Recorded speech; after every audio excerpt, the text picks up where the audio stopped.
throw those in the chat. You can chat them just directly to me because some people are afraid to sound silly or whatever. Just throw those in the chat. Start the questions coming now. If you don't know what you don't know or don't know what you don't, that's fine too. But if you have something specific you are hoping to get out of today, I'd love to hear it. So let me tell you a little bit about me. My name is Becca Shanahan Galagani. I am the Chief Financial Officer for Hergenrother Realty Group. We are the #2 expansion team in all of KW. We currently have 30 some odd locations and about 25 market centers. We closed over 2,000 units last year, and I run all the finance for all of those 30 locations plus the corporate financials for her group. If it has to do with money in her group, it runs through me. And one of my passions really is teaching realtors how to use their money really wisely and how to be a fiscally responsible agent and how to use the P&L to your advantage. So by throwing it in the chat while we're doing all this, I'm going to be giving away a 30-minute coaching call with me. So if you would like to get in the running for a one-on-one coaching call with me, throw your name in the chat box. I do this every time I train. I offer one 30-minute session with me. So just throw your name in there, and then I will get in touch with you, and we'll get you on my calendar for a coaching call. And it can be about anything. It doesn't have to be about finance. You can just even ask tons of questions about her group. Whatever that call is for you is what we'll do.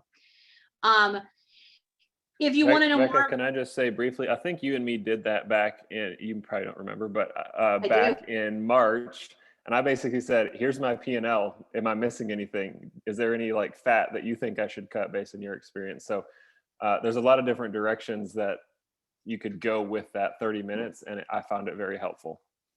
Awesome. Yeah. Again, my goal in any coaching that I do is kind of why I threw this up here is Adam's goal and our goal as coaches when you work with Adam and his coaching is that we literally believe that the courses that we run, the trainings that we do are really just our way of helping you all take massive action and live a life without limits. That's really what we're here to do. And that's why we offer these free coaching calls, is because we want to make sure that we're not just here talking at you, but that we're actually going to help you initiate some success from what we bring.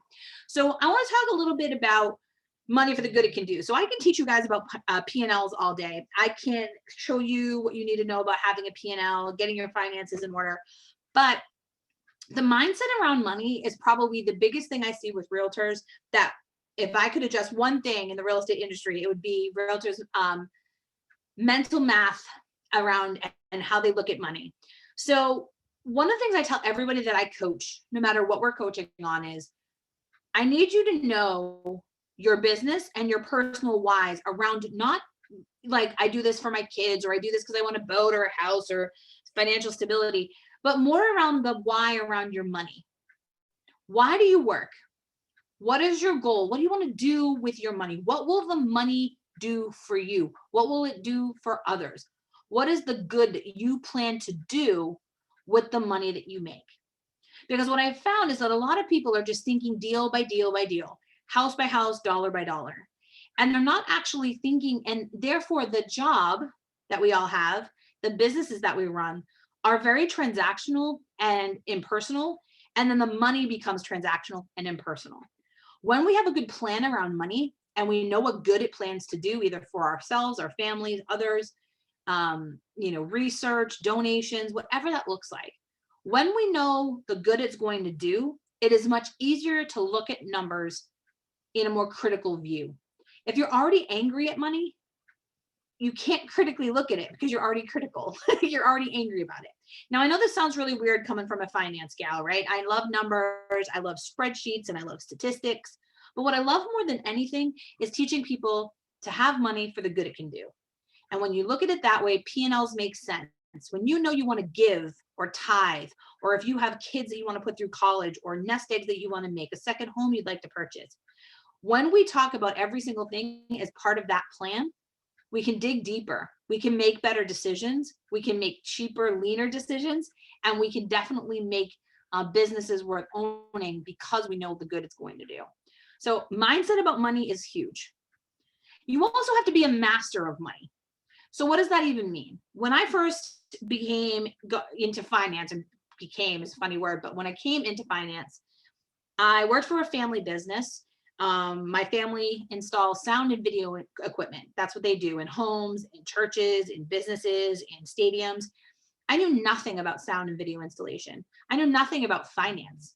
What I was the youngest person in my family who knew how to use a computer. So here I am using a computer, using QuickBooks. I didn't know what I was doing. I knew nothing about finance. I didn't understand how anything worked. So what did I do? At 20 something years old, I started reading everything I could read about finance.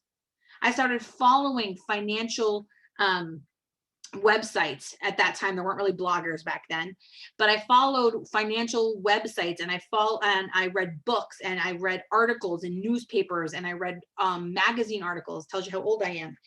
And what I learned from that was that my commitment to learning how money really worked has allowed me to make better decisions for the businesses that I work for and for myself. I never was taught how to use money. Most schools don't teach classes on how to make money.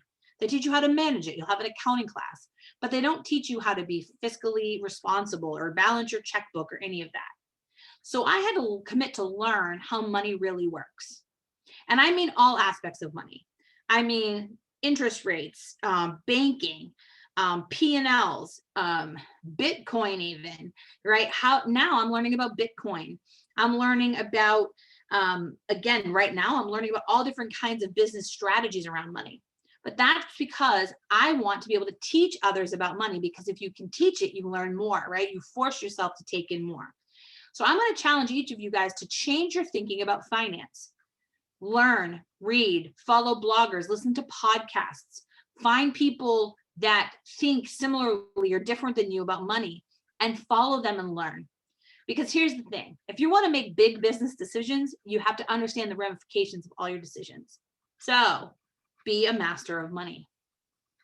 The other thing is, who you surround yourself with matters when it comes to anything, but I have found it to be mostly certain with even more certain with money. So what does that mean? If you don't have a great CPA, grab one, right? If you don't have a great attorney in your life, grab one.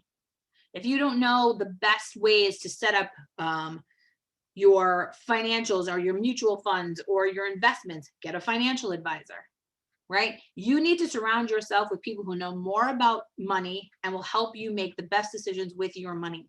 I was just in a group this morning on Facebook that I'm in, and somebody tagged me in a post, and it was about a realtor who said she wanted to stop earning money at a certain level so she wouldn't have to pay so much in taxes. And all I saw was limited thinking. A lot of people chimed in and were like, yeah, me too. But then there were a couple of great financial minded people who chimed in there and said, hey, have you contributed to a 401k? Hey, have you reached all your deductions? Did you talk to your CPA about paying your family and your kids and your husband and your spouse? Have you set up a company? All kinds of great advice. And all she could focus on was, I don't want to do any more business because I'll end up paying too much taxes, right? Surround yourself with people who are smarter than you about money, that earn more than you do, that know more than you do, right? Surround yourself with those people, and you will find that all of a sudden you're forced to know more, to see more, read more, learn more. And you're actually going to want to also make sure that your partner, whoever your partner may be, business partner, life partner, for some people it's children, some people it's spouses, some people it's significant others, whatever that looks like. Get your partner on board and get similarly knowledgeable so that every decision you're going to make for your business and your personal life is going to move you towards the good that money can do, right? Because who you surround yourself with matters.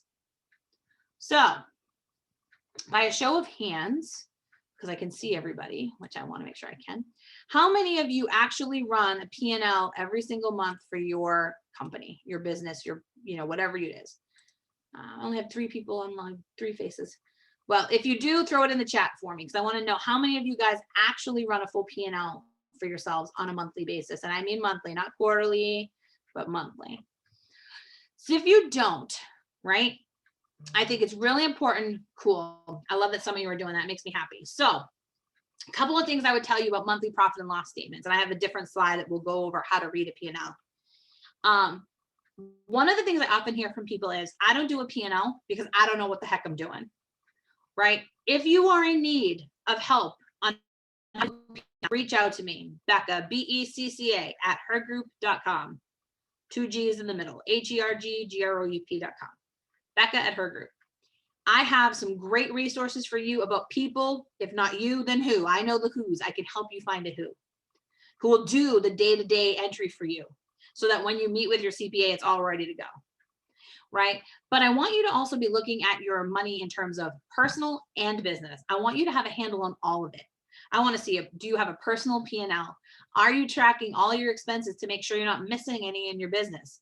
Things that fall into your personal, right? If you're not looking at your personal, right, it might be on your business. Do you have separate accounts for all your business and personal, right? We're going to talk about some buckets of money. We're going to talk about that too. But the big thing is I need you to do profit and loss statements. Those profit and loss statements are going to be the game changer for you to make more money as an agent. And if not you, I know who, and I can help you. I also want you guys to commit to putting on your calendar, thinking about your money once a week. What do I mean by that? I want you to look at your numbers. I want you to pull up your bank account. I want you to look at your debit cards. I want you to look at your credit card statements. I want you to look at your DAs that come from your office, whatever that is. I want you to look at your money once a week in some way, shape, or form to get in that habit. I look at numbers and financials every day, all day. And our company is one of the quickest ones I've ever worked for to make pivots. Why is that? Because I can see the problems that are coming, right? And I can see the things, and we can pivot quickly and make changes more quickly. And that's why you in a small business need a monthly profit and loss statement to make pivots and changes before it's a problem. So what are you looking for when you're looking at your financials? And we'll talk more about your P&L and how to run one in a minute, but I want you to start inspecting what you expect. I want you to look deeper into your financials and track your ROI. So your return on investment. What are you spending money on? I'm going to give you a great example of something that happened to a good friend of mine. And she had Audible and she was paying $14.99 every month for Audible. And she looked at me and she said, I love Audible. All I do is listen to books. And at her group, we're asked to read 52 books a year.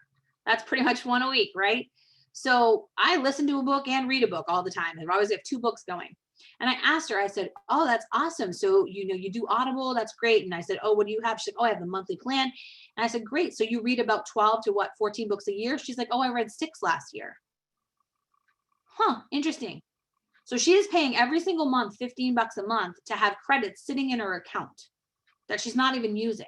Why are we doing that? Right? Why are we making that choice? Why? Because we're not looking at our financials. We're not thinking in that way. Now, most people also say to me, well, Becca, that's $15 a month. It is $15 a month. But if you have $15 a month 10 times, right, it adds up, right? So that's what I want you doing is deeper dive into every nickel you spend. Now, some people say to me, Becca, I don't want to nickel and dime my business. I'm not asking you to. I'm asking you to just keep an eye and a tab on it. Right? I want you just to know what's going on and know that the things that are going on are choices. You choose to pay your Audible. You choose to pay those expenses, right? And if you don't choose, we choose to turn it off. I also want you to think about a baseline return on investment to keep your expenses. So let's think about this. We use Boomtown in our business, and we have Google ad spend that we spend. I look every single month to see how many deals we are getting from every single location on Boomtown.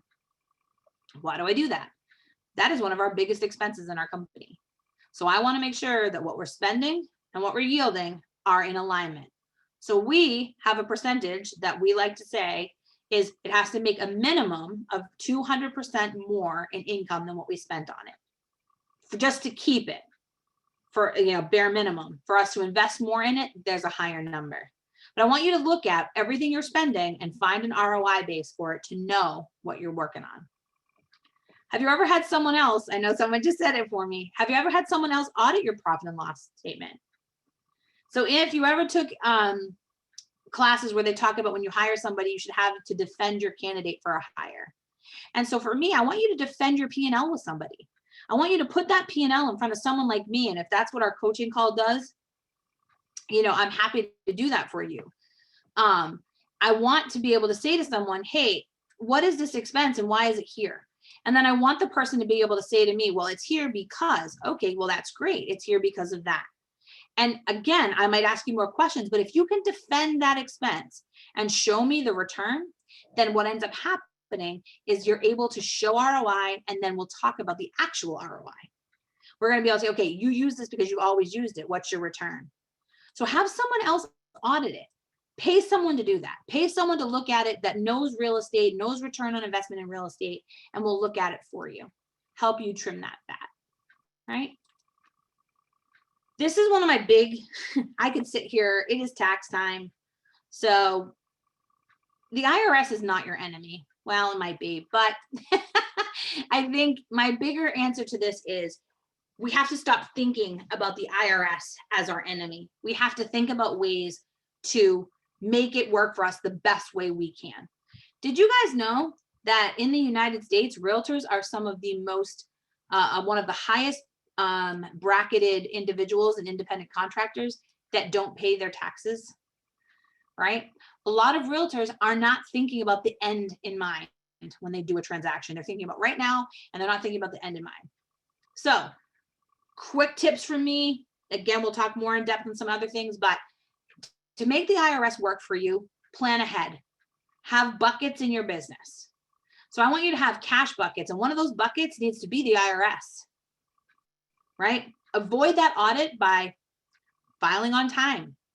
Most people who will find that get audits are people who did not file on time. File your taxes on time. Prepare your financials monthly and work with your CPA on audits quarterly, right? So that you know exactly how much you need to pay into your quarterly taxes. You don't have to give the IRS 30% just because that's what you saved. Save 30, work with your CPA on quarterly amounts, and then send in what needs to be sent in, right? That's the way to work this model, and that's how you make the money work for you. And if your CPA is looking at your stuff quarterly, right, you're going to be able to file on time because there's going to be no surprises, and you're going to be able to pivot. You're going to know if you're ahead or behind. You're going to know whether your expenses, you might even know whether you need to hire somebody. You know, hire your kid. That's a tax write-off for most people, hiring your kid, right? Do you need to put something into your 401k? What does that all look like for you? If you're doing this quarterly and monthly, that's how you're going to make those pivots. Paying your quarterly taxes and then maximize your deductions. Really get a good CPA, a CPA who knows independent contracting and real estate. That will make the IRS not your enemy. And that's how you're going to make money work for you as a real estate agent. A good CPA is worth their weight in gold. So this woman that I gave the example of online earlier, where she was saying, oh, she doesn't have a CPA, she does her own taxes. And she couldn't understand why her tax bracket was way high and was looking about 40% of her income. Why? She wasn't using a CPA and she didn't know her maximum write-offs. So every business is different. Get with your CPA, get with your attorney, get with your financial advisor, get them all into a team together so that you can be making sure that you are set up as a corporate entity and a tax entity the way you should be, that you are set up with any financial brokerage accounts that you need, and that you're investing your money wisely, that you're putting in contributions that you should, and that you have set it up any type of trust that you might need, and that your corporate entity is the perfect one for you. Then you want to make sure that you're doing the contributions, like I mentioned, possible business expenses. And some people, I will tell you, it makes sense as you make more money to change the type of tax entity you are. CPA, attorney, and financial advisor. Get those three people, make them your core group of people, and make sure that you are maximizing every nickel in your money and your business. So before we get into the P&L side, I love money and money loves me. I want you all to say that every day. Yes, I said affirmations. Yes, I want you to say it every day. Yes, I believe it works. I'm going to use my own example. My whole life, I've been a salaried employee. I've never had an hourly role. I worked for my family. I've always had a salary position. And in my brain, I had a salary mentality of that was my pay. That's what it's going to look like. I decided through affirmations to say this stuff to myself. And I just started opening my mind up to opportunity. Opportunity shows up when we open our eyes. So if you want to attract money, you have to be open to that attraction. I know that sounds silly, but it's true. So I want you guys to just say that to yourself at least once a day. I love money and money loves me. It was a game changer for me and a couple other people that I coach. What you focus on expands. If you focus on your money will expand, right? So the best way to make money is actually not to spend it, right? You don't always have to work harder to make more money. Sometimes you just have to narrow it down. Focus on your expenses, narrowing them down. 10% every year. You should be reducing your expenses at the end of every year, right? Do whatever it takes, but what you focus on will expand. If you want to make more money, you have to focus on the things around your money. And money and a money mindset must be a life choice, not just a business choice. I do not know many, if any, people who are frugal in their business, but are not frugal in life, or vice versa. If you're not frugal in life, you're probably not frugal in your business, right? If you're frugal in life, you're frugal in your business. It's very hard to be one or the other in the other part of your world. So know that to make money in your business, you're probably going to have to take some of these same things that we've talked about and apply them to your personal financials. Because in order for you to think money the right way, you have to think about all your money and all your buckets the same way. Okay. So, oops, wrong slide. Any questions for you guys about what I went over so far? Anything you want me to dig into? And then we're going to dig into a P&L. We're going to really dig deep into what a P&L looks like. Questions? I just talked a lot. So I've just stopped sharing my screen for a second. Questions, anybody? I always assume if you're not asking any questions, it means I'm doing bad. So if you have no questions, I get nervous. All right, good. I got a question. Yeah, let's go. You mentioned ROI on I guess, every expense.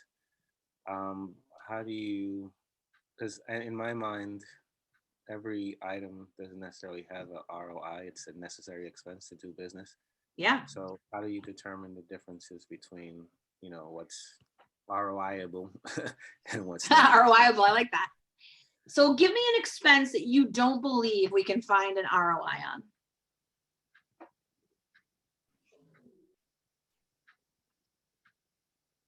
I mean, so like my realtor dues, what's the return on that? I have to be a realtor. I have to be a member of a realtor group. I don't know if there is an ROI. I mean, I can maximize how much I get from it in terms of classes and things of that nature. But I don't know if there's necessarily ROI on that. Great. So I'm going to give you an example of that. So this is a great example. So how many of you guys have ever been on the NAR website and looked at all of the different discounts you get for being a realtor? Right? That's ROI on your dues. Going in and making sure that you are getting every single available discount to a realtor. That's ROI on your dues. Another example of your dues would be referrals, right? If you don't have a real estate license, you can't give referrals and you can't get referrals, right? So another example of making sure, hey, that's one of the things that when I get my license, if I'm not doing sales this month and I don't have the income coming in, I'm going to focus on referrals and talk to my sphere. Realtor dues, another example would be, are you a member of the board of your where you pay your dues, like your realtor board? So for example, I would say get involved. Getting involved is an ROI on your realtor dues. Being part of your community, right? Being part of the realtor community, getting on the board, giving back. That's ROI on your realtor dues. I'll give you another one that people always ask me is people, right? How do you put an ROI on people? And I hear this a lot from a lot of people saying, how do I look at my assistant and see the ROI that my assistant brings me? I can't quantify that. Well, I'm going to say you can. And so I'm going to give you a couple examples. First and foremost would be in your documentation that you have with your assistant, is there a minimum amount of deals that they need to refer to the team? And are you holding them to that standard? Right? Aside from the work that they're going to do for you, are they working and talking about real estate with their friends and family? Are they giving you their SOI to market to? Are they on social media posting whatever graphics the team posts? Are they talking about the successes in real estate? Did they get their real estate license so that they can better help the team? Those are great ways of ROI on a staff. Another example would be if you have an administrative transaction coordinator, right? Let's say you have a transaction coordinator. Is how much time did that give you back? If you have a TC where you find you're still having to meddle with the transaction and you're still feeling like it's not enough leverage, then that's ROI. Time is your ROI on a TC, right? Customer service is your ROI on a TC. If you have an operations coordinator who is in charge of the P&L, let's say for your team, they spend all the money, they're in charge of your books. Well, if they're in charge of your books, isn't it their job to make sure that they're cutting the expenses by 10%? Isn't it their ROI is making sure that the team, that they are focused on a mindset of team growth year over year? Is that person having conversations that push the team towards the goals, right? Do they have a bonus structure that is based on the net success of the team? That's ROI based. So I've seen a lot of teams where they'll have a bonus structure for an operations coordinator based per unit. Well, I'm going to tell you, it should only be on the units that you did more than you did before you hired that person. So if you did 50 units last year and you do 48 this year, why is somebody getting a bonus, right? So there are ways to look at ROI in that way. Perry, does that help? Yes, it does. Thank you. Awesome. Awesome. Good. Okay. Also, how much time have you been given to lead gen as a result of their work? Yeah, I love that. Yeah. So I think you guys, when you look at ISAs are another example of where I think ROI needs to be really tight, and you need to look at those numbers as a great example. How much time have you been pouring into someone?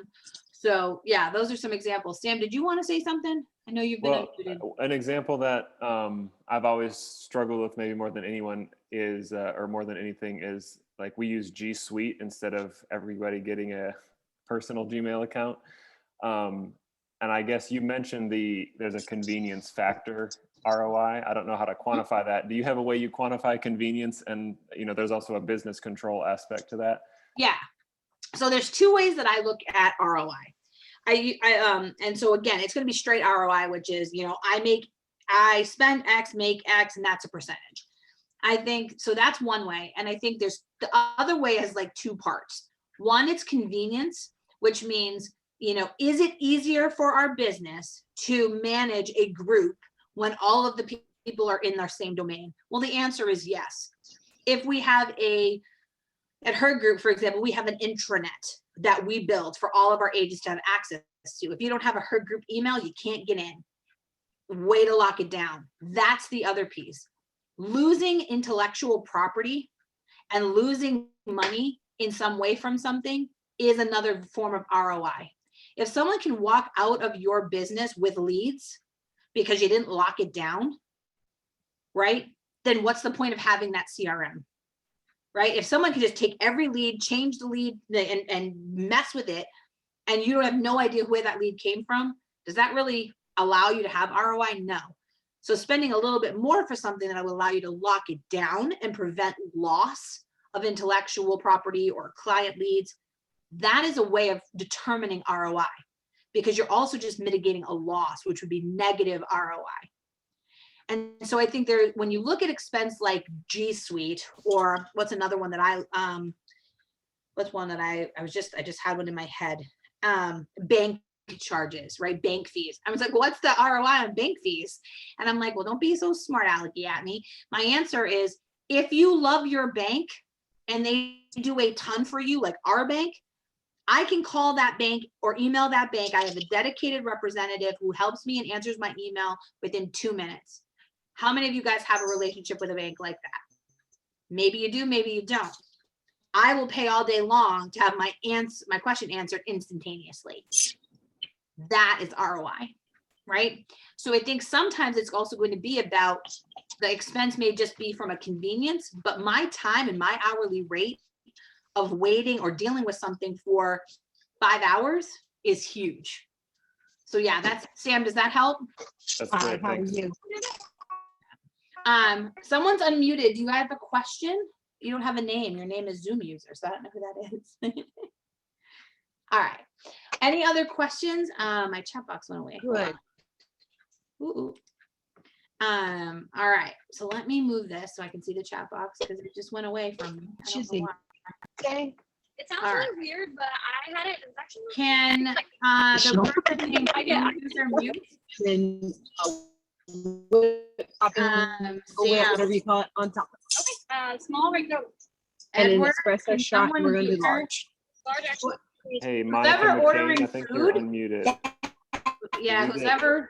Either Monica McCain, Edward, could you mute her?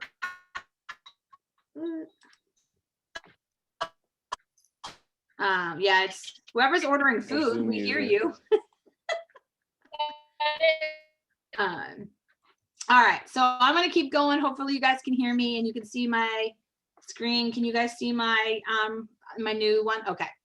So let's talk about profit and loss statements and how to get started. So who can mute her? I'm working on that. There we go. Yay, thank you. So, oh, there's somebody else too. Who is it? Thank you. Oh, it might be Monica, maybe. Sorry. All right. So, how to get started? Everybody always asks me, how do I start if I don't have a P&L, or if I already do, what are some best practices? So let's start here. First and foremost, start simple. I am not a CPA, I'm not an accountant. I am a chief financial officer with bookkeeping experience and a lot of knowledge about money. My personal financials, if I were to pan my camera right here, you're going to see a drawer.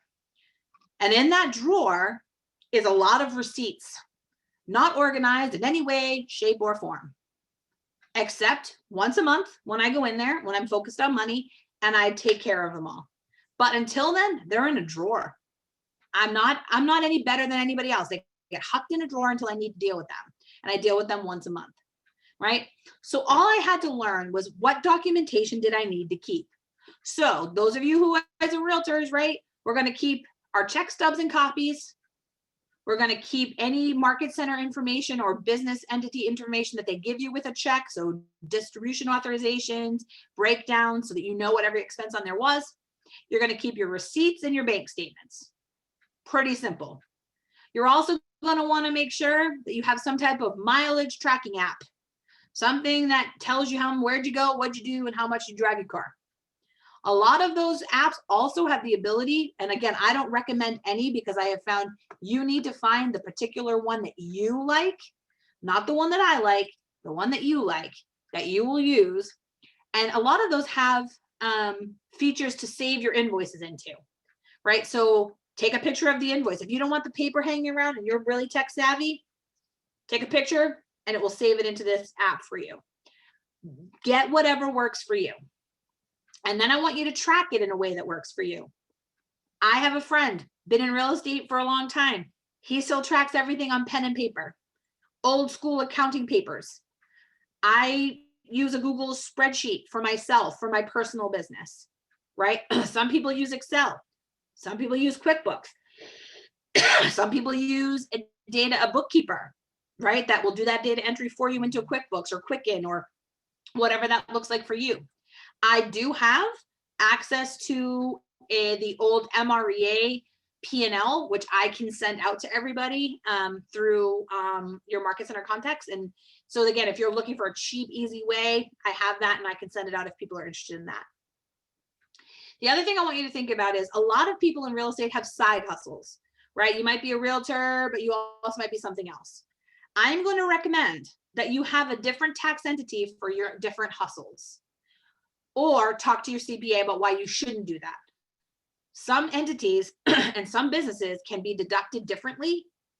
So talk to your CPA about whether or not you need to get a different TIN or tax ID for your other side hustle. And what is the difference, talking to your CPA, of whether or not you should do it under your tax ID number or your social security number. You need to know that answer before you have someone doing your QuickBooks or your books for you. So we make sure we do it correctly. All right, here's a P&L. It's not a lot. It's there. It looks really scary, but it's not. You can make a P&L as detailed or undetailed as you want. I'm all about the details. I don't like rolled up accounts. So under my payroll expenses, you'll see rolled under accounts for different roles, taxes, all different things that I have in per payroll, but I have total might be 37,000, but under there in what's called a sub account, it'll be really specific. You might want generals, you might want specifics, either one is fine, right? Just know what would make sense for you, whether or not you want to see really big picture or really granular. I would recommend starting with granular till you know your expenses, and then we can go more broad, but that would be what we're looking to do. So let's learn the lingo. This is one of my favorite slides. I can't send you the slide that we're doing today because these are slides that I use in some courses that people pay for. But if you can screen capture this, take a slide of it. If you're not sure what these terms mean, grab it, make sure you have it. So on a P&L, there's about 8, there's usually some more, but the ones that we're gonna focus on are the 8 main things that you need to know about a P&L. First one, what's income? As a realtor, income is gonna be the GCI. So that's gonna be your home sale price times 2.5% or whatever your commission rate is. That's GCI, right? Gross commission income. That is for most realtors going to be the total that you're gonna use there. Then we're gonna have what's called costs of sale. Those costs of sale are going to be anything taken out of your gross commission before you get 1099 or paid. So if you were in Keller Williams, for example, there are some things that come out after you get paid, right? But what most costs of sales will look like are commissions that you pay to a team, commissions that you splits that you pay to your market center or business entity, E&O expense, outside referrals, you know, anything that you get paid out before you get your splits, right? And then that would leave you with what's called gross profit. That is income after cost of sales taken out. Then you're going to potentially have in, let's say at KW, if we're to use that as an example, let's say you'll notice that if you do KW Cares, right? KW Cares comes out after you get 1099. So if you made a $10,000 commission, you're on a 70-30 split, and you're capped on royalty, whatever, that's $7,000 to you, and you decide to give $1,000 to KW Cares, it's going to be $7,000 1099, and then you're going to take home $6,000. But your actual income that you'll be taxed on will be that $7,000 because that comes out after your it's considered an expense to your business. So you're going to want to make sure that that is calculated correctly. So you get gross profit, and then you're going to have expenses. That's anything you spend money on. Now there's going to be 2 kinds of expenses. There's what I'm going to call business above the line expenses, and then there's going to be expenses that I think you take because you own a business. So expenses should be anything you spend money on that directly is related to the business that you wouldn't take if it were a different business. So for example, if you have your business, your personal health insurance, right? Your personal health insurance, I would not put that above the line as an expense, because if I have partners in that business, would my personal health insurance be on something that they would get bonused off of? Yes or no?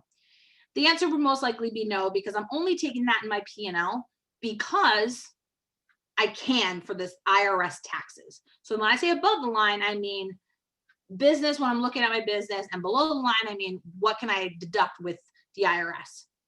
So you're going to take out those expenses, you're going to have business profit. Then you're going to have what's called other income.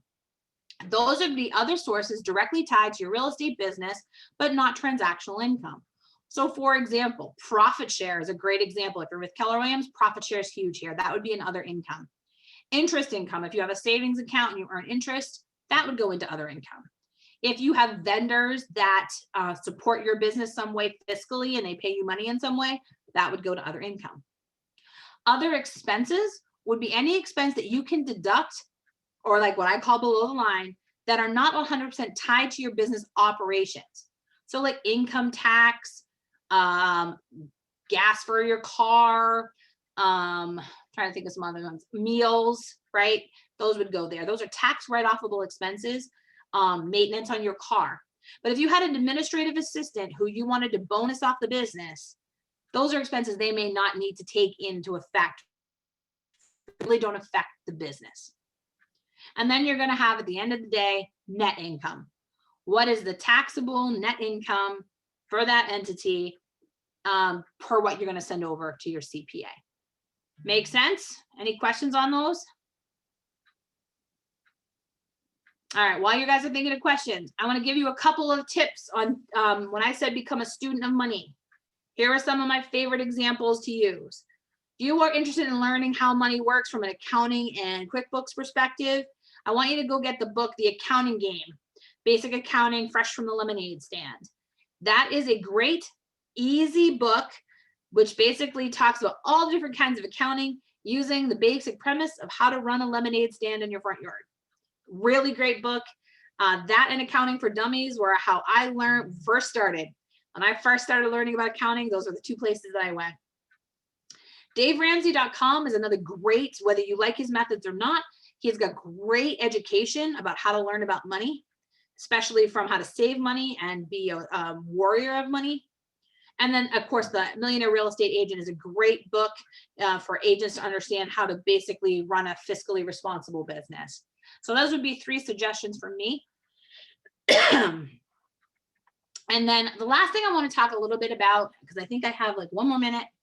The last thing I want to talk about, as I've stopped sharing my screen, is I want you guys to think a little bit about how do you hold your money in such a way that you can make yourself accountable to that money on a daily basis. In her group, one of the things that we are required to do is cut our expenses. And I am charged myself all of the time with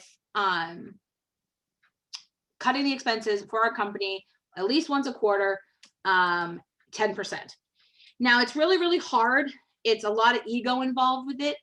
But what I've learned in doing this process is I'm going to give you a couple of cheats on how we do it. 1, cancel your credit card once a year. Why do I say that? The fastest way that I've cut expenses on my personal life is by turning off my credit card. Because then when people want my money, they have to email me. And then I can be like, nah, no, thank you. I personally have cut down my personal expenses by doing that at least 10%. And we do that. We don't do that particularly in our business necessarily because we have so many accounts, but I do an audit once a quarter of every single expense that we have to make sure we're not on any annual contracts we want to get rid of. That's number 1. And then number 2 that I'm going to recommend to you guys is having buckets for your money. So what are the 5 buckets that I recommend? And I got this from our financial advisor for her group. Here are your 5 buckets. 1, personal checking. That's going to be where all of your personal expenses that are not business related go to. And that's where you're going to pay yourself from your other entity. So you're going to have your business account. And at the end, when you, whatever you want to pay yourself on a monthly basis gets transferred into that personal account to live your life. You're going to have a business checking account. That's where all your income from your business is going to go into. All your expenses for your business are going to come out of there. And then once those business expenses are paid, you're going to fill your other buckets. 1, send your money and your paycheck over to your personal account. You're going to put your tax debt in there. So whatever your CPA tells you, 22, 34, whatever your number is, you're going to transfer from your business account into your tax savings account. Then you're going to have your business reserves account. That business reserves account should have 4 to 6 months of your business expenses in there, just in case COVID happens, right? How do you stay in business and how do you stay alive in your world if all of a sudden your income comes crashing down, right? You'd have 6 months of reserves. And then the last bucket is going to be what I would call your investing and your long-term gain bucket. Now that bucket should be used for investing, purchasing potential investment properties. That could be used to put into things for your kids, whatever that looks like. but that fifth bucket could have multiple buckets that it's part of, but that's going to be the funding source for your future, right? And those are going to be your 5 basic buckets. If you do nothing else besides what I tell you on this class, 5 buckets, make your 5 buckets, use your 5 buckets, get a great CPA, get a great financial advisor, and do a monthly P&L. If you can do those 4 things, you will be ahead of 90% of your competition in this industry, and you will be what I call a fiscally responsible agent. Questions? I'll ask while I look through and pick and put your names in my little picker of who gets the call today. Any last questions from anybody?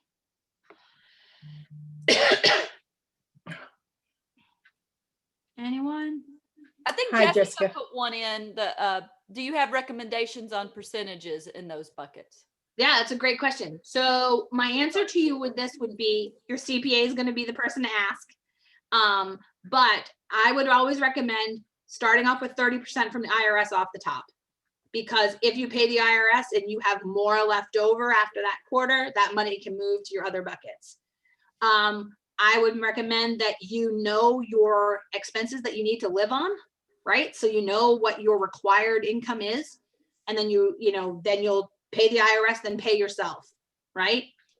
Then you would take the remainder of that money, whatever is left over, you'd go 6 months of business reserves first, because you still need to get paid every month, right?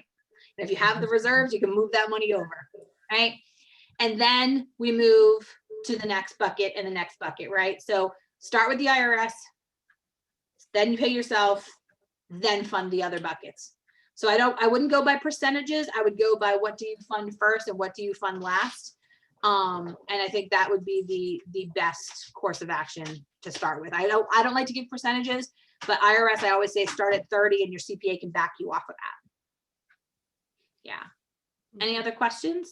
Did you say you had a list of all the expenses that we can take off as realtors on your site? I do have a list with caveats. I have a list that wasn't created by me. I am not an accountant. It is just a question starter that you can start to have that conversation with your CPA. So you might not be able to write all these things off, but yes, I have a list that I will send out of the possibilities for deductions. Yes, I do have that. Okay, and the question is on the Excel. I like the Excel spreadsheet. And is that something that you help with, or do we get the CPA to help with that? Or yeah, so I don't help with that in terms of I wouldn't create it for you, but I do have some contacts of people who could create an Excel spreadsheet for you. yes. So absolutely, if you're Becca at her group, BECCA@hergroup.com, email me after this, and I will gladly talk to anyone who has questions about any of that stuff. Okay, thank you. And I will send out the deduction list, the MREA Excel version that I talked about as well. I'll send that out. I'll send it to your team so that they have it to send out to you. Thank you.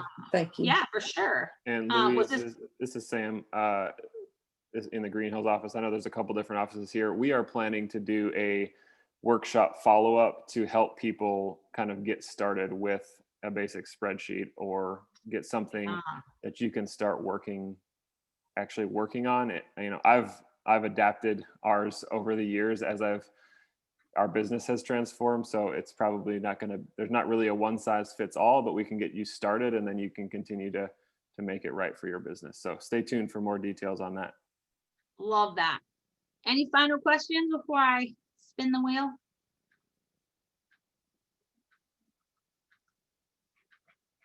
Anyone? All right, let me spin the wheel. Spinning the wheel, spinning the wheel. Jessica Klein, you have won a 30-minute coaching call session with me. So here is my email. Reach out to me. There's my email. Send me a little email. I'll get you on my calendar.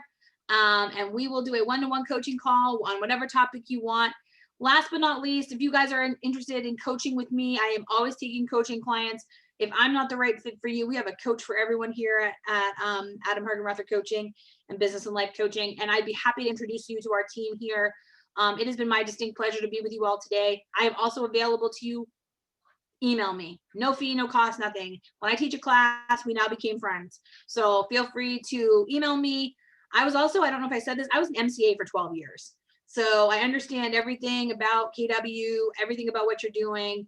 I worked with the KWRI International Office and the MCA division for 10 years. I get KW at a high level. I get finance at KW at a high level. So if you have any questions or I can help in any way, Becca@hergroup.com, and hopefully I'll see you guys soon. This was great. Thank you, Becca. You're welcome. Have a good day, Thanks, everybody. Becca. Thank you, Becca. That was awesome. Thank you.